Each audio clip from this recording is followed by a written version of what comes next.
I'm Jay. And I'm James. And today we're going to look at how you can use iPads to start improving your departments. And we're going to context this with some experiences we have in this area. So if we start off, James, so if we've got schools or teachers out there who are looking at maybe using their iPads more strategically, more focused, and how they can be used to start impacting on attainment. So where should they really start? What's the first steps on this process for them? All right, so first of all, put the iPads down. That's essentially it, really. Stop using them. Just stop for a second and just think what's going on. With everything else in school, and working at different levels within school, from the classroom all the way through to the sort of back room of stuff, I always had to have a plan. No matter what you did, you had to have a plan when you went to governors for money. You had to have a plan when you went to the head to roll out a new curriculum. It's always planning. And one of the things that is missing out with iPad is a coherent plan.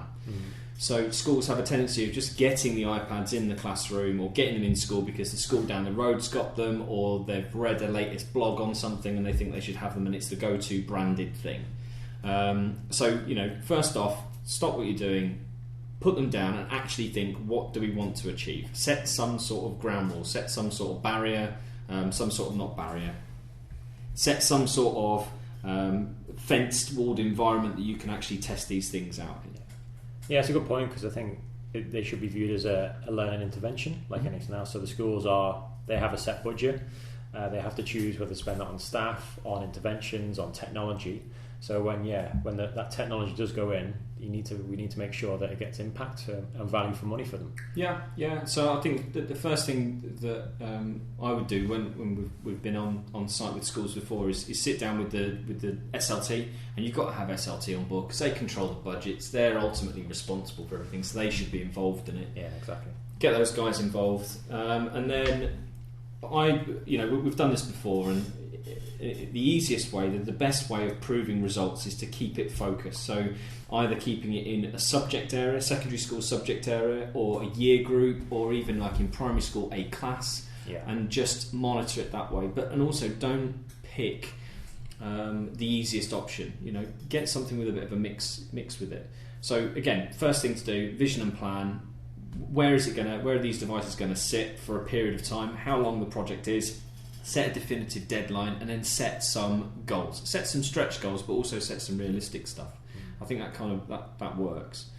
Certainly schools we've worked with before, we've done it particularly around departments. Secondary schools tend to have quite a few iPads invested because obviously they've got more money that's freed up a little bit easier. So we've focused just purely on a single department, collected the iPads from other areas of the school, put it into one area, and work with a focused group. That group then becomes the kind of go-to group, if you like, the digital leaders, if you want to call them that. The go-to group for the next rollout or the next phase of the deployment. Because again, this thing should be, a phased or stage one of a bigger thing. It shouldn't just be seen as a standalone kind of project, really. So if we take the example of a secondary school, so we look at department side, and we want to improve certain performances in that department, how would you manage teachers' expectations from developing new curriculum and new content versus how they evolve what they've already got? So relying on their teaching experience rather than what the apps can do, for example. Yeah, I think that seems to be the biggest hurdle, or the most difficult thing to get through to people is there isn't an app for everything. There's thousands of apps and hundreds of thousands of apps, but there isn't an app for everything, and apps just don't really cut the mustard when you're actually looking at these things long term. They're great for the initial start off and all the big wow stuff, but actually, if you want these devices to have a long term impact, it's actually more about the pedagogy. It's not really about the apps that you use. In fact, to be honest with you, it's not really the device that you use. It's the kind of mind change or the mind shift that teachers have to make.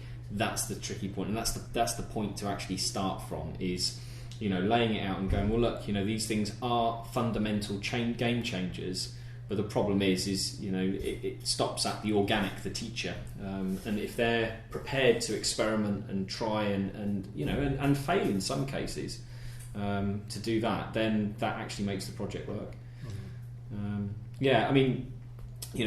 after you've done the vision and plan, the next sort of development of the project really would be to actually get a long-term training plan for staff. Now again, if we consider staff as students, and I'm in a classroom and I'm delivering something to a student, i.e. in this case the teacher, you don't want to power everything into them, like push everything into them day one, because that works fine, and you'll probably see some impact in a couple of weeks, but actually if you're overburdening them with everything in day one, 6 weeks, 6 months down the line, a year down the line, it's just going to phase out. So it's something that has to be built in little kind of nuggets. It's that kind of explorers, kind of climbers mantra, the D of E mantra, little and often. You've got to have loads of little inputs that actually build up on stuff, as opposed to just overloading stuff with there's an app for this, there's an app for this, there's an app for this. Yeah.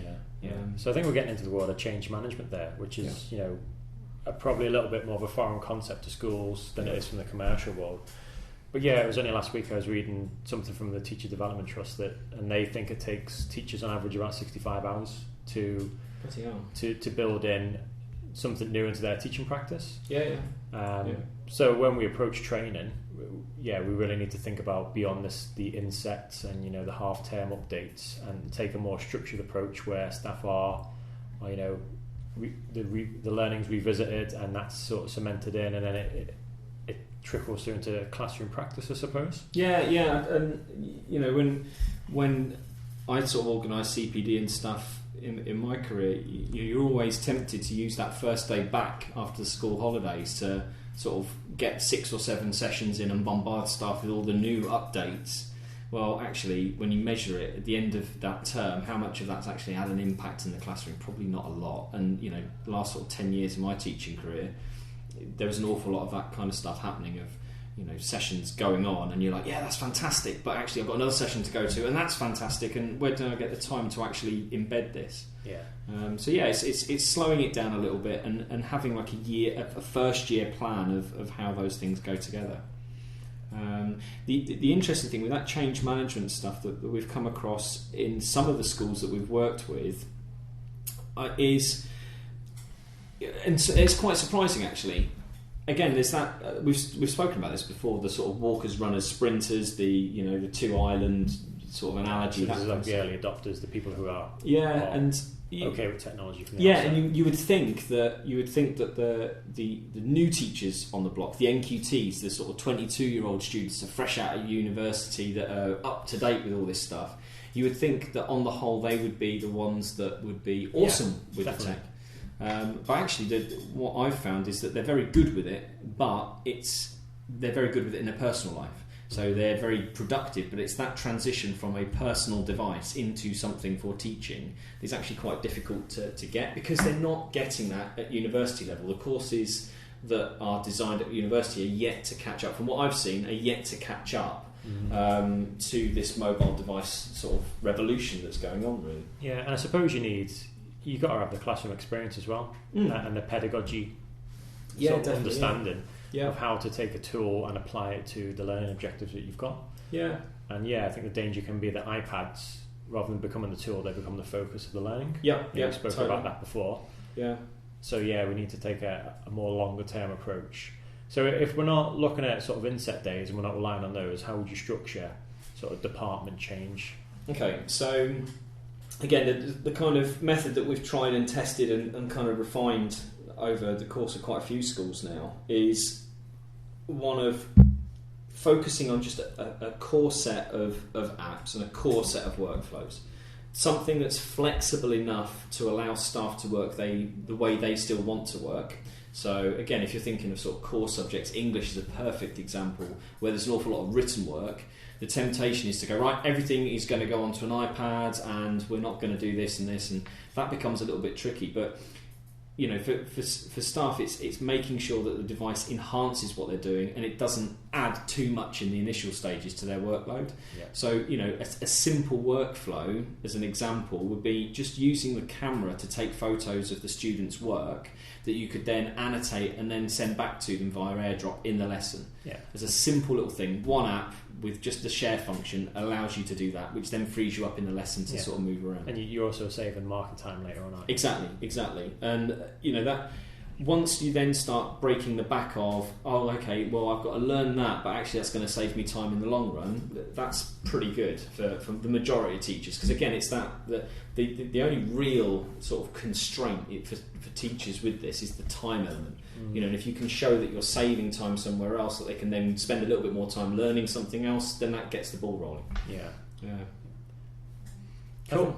I think perhaps it's something I haven't looked at yet, but it's definitely high on the list. Is how students, almost how knowledge is cemented in the minds. A lot of schools we meet, their marking policy seems to have got out of hand, where it's taken over 2 weeks in some instances for the teacher to mark it, for the student to counter mark it, for the teacher to comment back to that before the student gets that finished piece of work back. Now the schools are pushing out 5-6 lessons a day. That means that the student's potentially gone through 20-30 lessons before they get that piece of work back. The curriculum train's pushed on, and that content is passed in the student's mind, and they've learned either the right way or the wrong way, and then that's probably not going to change. This is something I really want to look up, because I think it'll be really interesting to see if there's a sort of set time frame in how learning is cemented in your mind long term. Like how fresh it stays in your head before it. Because I think the quicker you can get the quicker the teachers and the educators can get the feedback to students, the more malleable that abstract idea is in their head, and they can then refine that better and develop their own understanding of it. So I think that's quite interesting. I think it's something we should probably look at later down the line. I think so. I mean, from my experience with sort of being on the receiving end of marking and feedback policies, is 9 times out of 10, in my experience, it's been to tick a box or to prove evidence. But actually, there isn't an awful lot of observation as to how much that impacts on the teacher in the classroom or in their personal life.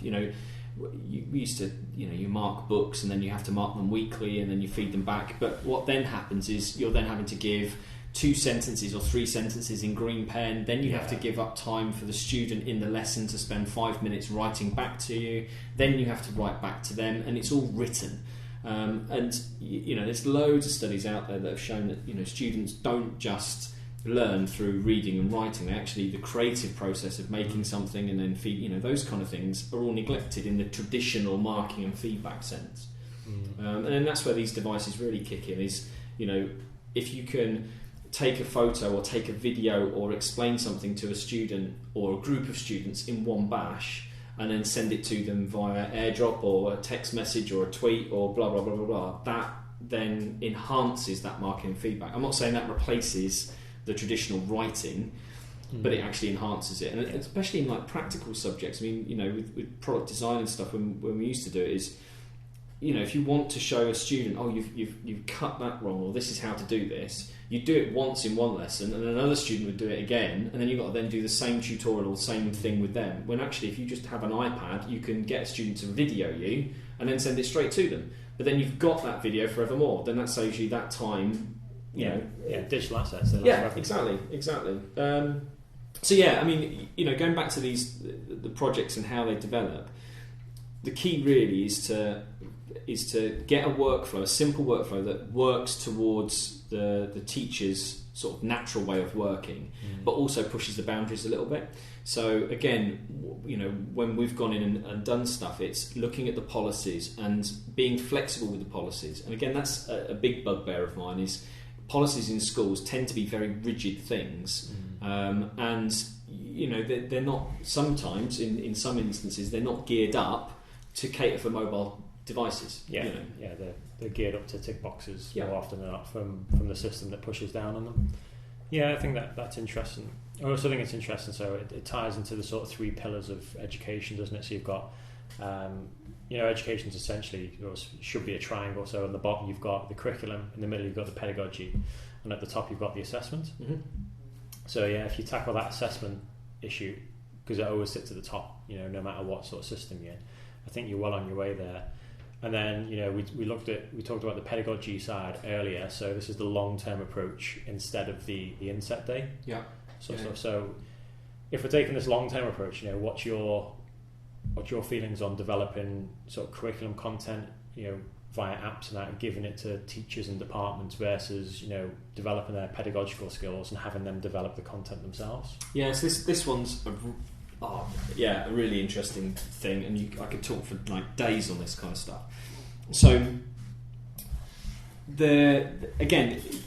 based upon where majority of teachers are at this moment in time, they're very hard pressed for time. They're very hard pressed for workflow, work-life balance, all this kind of stuff. So there's very little time for them to go out and learn new skills. Mm-hmm. So most of the stuff then forces staff to then go and get the next best thing, which is an off-the-shelf type thing. So I need a worksheet for that. I need a worksheet for this. I need an app for this. I need an app for that, which is great.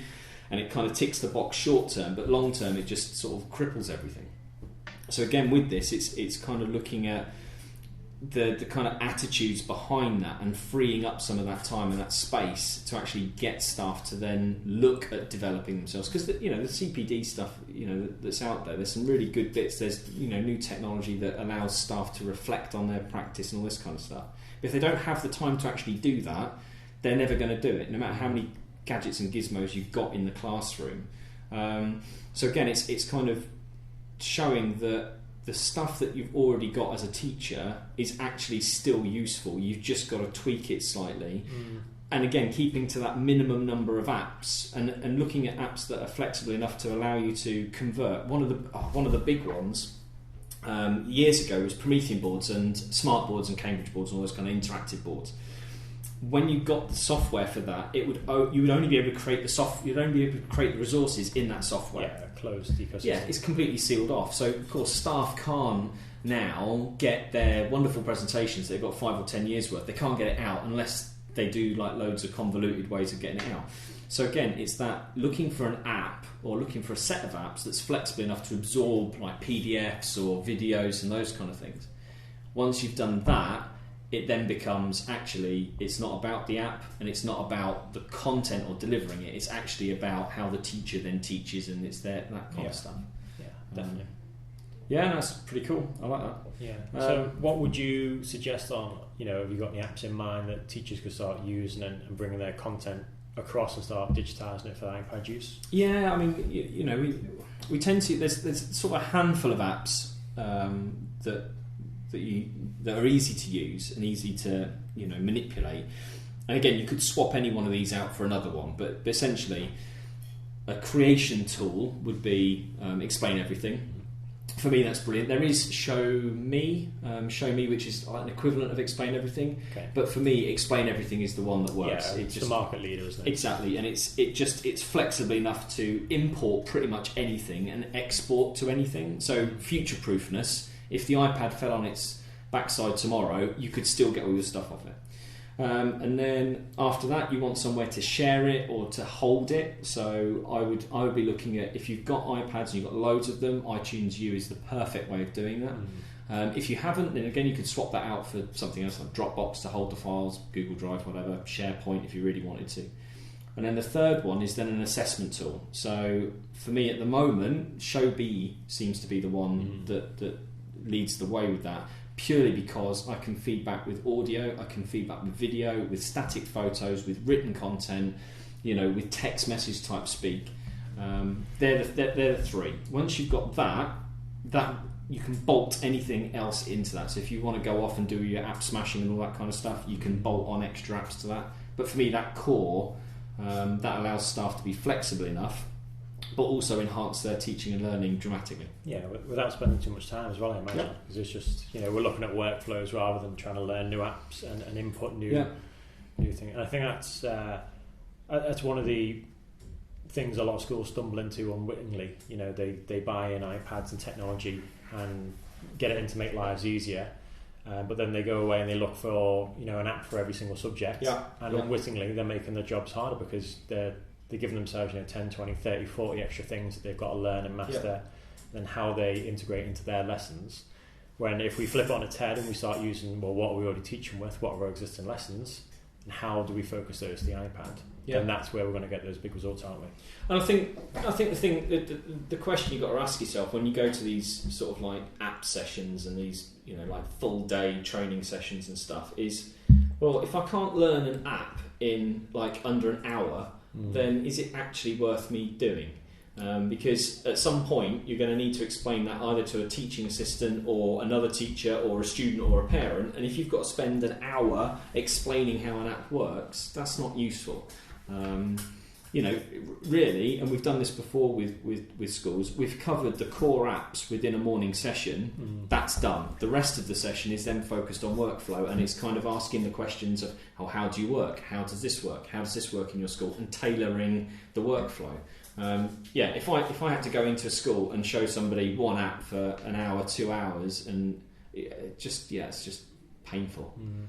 So how do, if anyone's listening, and they want to do more of this pedagogy training, how do they begin sort of broaching the subject? Because from my experience, app training and device training, probably makes up 99% of like CPD around technology. And there's very little spent on developing staff skills or looking at the pedagogy and actually thinking, how do these things integrate and develop our curriculum? There's a couple of approaches, isn't there, really, with this? I mean, if you've bought iPads, you're entitled to, if a certain number of iPads, you're entitled to certain numbers of training from Apple and all this kind of stuff. And they do vision and planning sessions, which I think are absolutely invaluable. I mean, that kind of thing. So it's surprising how few schools actually undertake these, don't they? And like you mentioned earlier, schools are probably the best organisations at planning long term, because you've got to get all these students through tests, a million and one things to plan. But then when it comes to technology, it's sort of that grey area in the corner that's just sort of left alone. And they don't tend to sort of strategise. Yeah. Oh well, I tell you what, it just on the top of my head now, I suppose like a litmus test would be almost, if you walked into an SLT member's room, 9 times out of 10 they'll have a war board of some kind. Yeah. So they'll have all the data of the school on there and all this kind of wonderful stuff. The iPad deployment, I reckon, in my honest, humble opinion, should be done exactly the same as that war board planning. Definitely. The same process. It doesn't matter how the planning works, as long as there's a planning there. So if you have to sit cross-legged on beanbags in a hotel drinking pina coladas with post-it notes, do it that way. If you sit around a boardroom table and come up with ideas, do it that way. But you should have a plan. Without a plan, without measurable things on there, what's the point? And then that's where we find some schools get in touch with us. It's like they're at that stage where they've just gone, well, we're not getting any impact on this. It's like, there's no plan. Give us a plan. Definitely. Yeah. So I think without anything else, just the plan first. As soon as you've got something in place, that should kick up the dust, and it should actually go, well, actually, yeah, we need somebody to do this. We need somebody to do this. We need the IT guy to do this, and that's the starting point. Just simply going and buying iPads is not going to do anything in your classroom. Yeah. And that sounds like a whole podcast in itself, the planning aspect. Dude, yeah, totally. We should do that. Add that one to the list. Yeah. I think that's a good point to probably tie this one up before we diverge anymore. Okay. Thank you for listening and watching if you've been joining us on YouTube. We'd love to hear your comments and your thoughts on the matter. So if you guys are using iPads, how's it going in your school?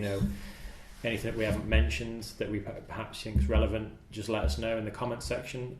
If you're on the podcast, find us at Facebook/LearnMaker UK and join the discussion there.